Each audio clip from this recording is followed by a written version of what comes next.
नारद जी के इस प्रकार प्रश्न करने पर ब्रह्मा जी ने कहा, मुने, संध्या का चरित्र सुनकर समस्त कामनियां सती साध्वी हो सकती हैं।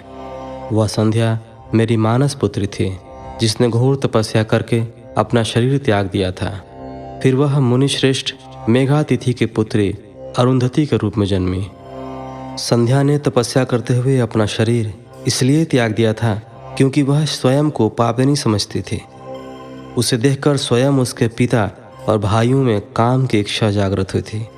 तब उसने इसका प्रायश्चित करने के बारे में सोचा तथा निश्चय किया कि वह अपना शरीर वैदिक अग्नि में जला देगी, जिससे मर्यादा स्थापित हो। भूतल पर जन्म लेने वाला कोई भी जीव तरुणावस्था से पहले काम के प्रभाव में नहीं आ पाएगा। यह मर्यादा स्थापित कर मैं अपने जीवन का त्याग कर दूंगी। मन में ऐसा विचार करके संध्या चंद्रभाग नदी पर्वत पर चली गई। यहीं से चंद्रभागा नदी का आरंभ हुआ। इस बात का ज्ञान होने पर मैंने वेद शास्त्रों के पारंगत विद्वान, सर्वज्ञ और ज्ञान योगी पुत्र वशिष्ठ को वहां जाने की आज्ञा दी। मैंने वशिष्ठ जी को संध्या को विधि पूर्वक दीक्षा देने के लिए वहां भेजा था।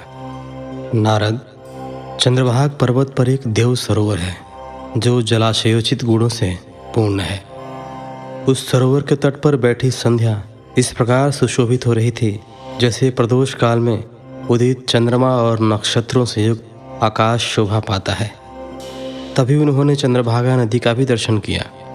तब उस सरोवर के तट पर बैठी संध्या से वशिष्ठ जी ने आदरपूर्वक पूछा, हे देवी, तुम इस निर्जन पर्वत पर क्या कर रही हो?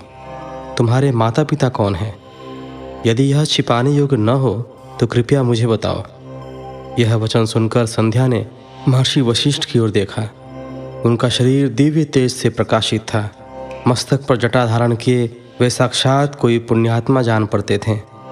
संध्या ने आदरपूर्वक प्रणाम करते हुए वशिष्ठ जी को अपना परिचय देते हुए कहा, ब्राह्मण, मैं ब्रह्मा जी की पुत्री संध्या हूँ। मैं इस निर्जन पर्वत पर तपस्या करने आई हूँ। यदि आप उचित समझें तो मुझे तपस्या की विधि बताइए। मैं तपस्या के नियमों को नहीं जानती हूँ, अतः मुझ पर कृपा करके आप मेरा उचित मार्गदर्शन करें। संध्या की बात सुनकर वशिष्ठ जी ने जान लिया कि देवी संध्या मन में तपस्या का दृढ़ संकल्प कर चुकी है। इसलिए वशिष्ठ जी ने भक्त वत्सल भगवान शिव का स्मरण करते हुए कहा, हे देवी, जो सबसे महान और उत्कृष्ट है, सभी के परम आराध्य हैं, जिन्हें परमात्मा कहा जाता है, तुम उन महादेव शिव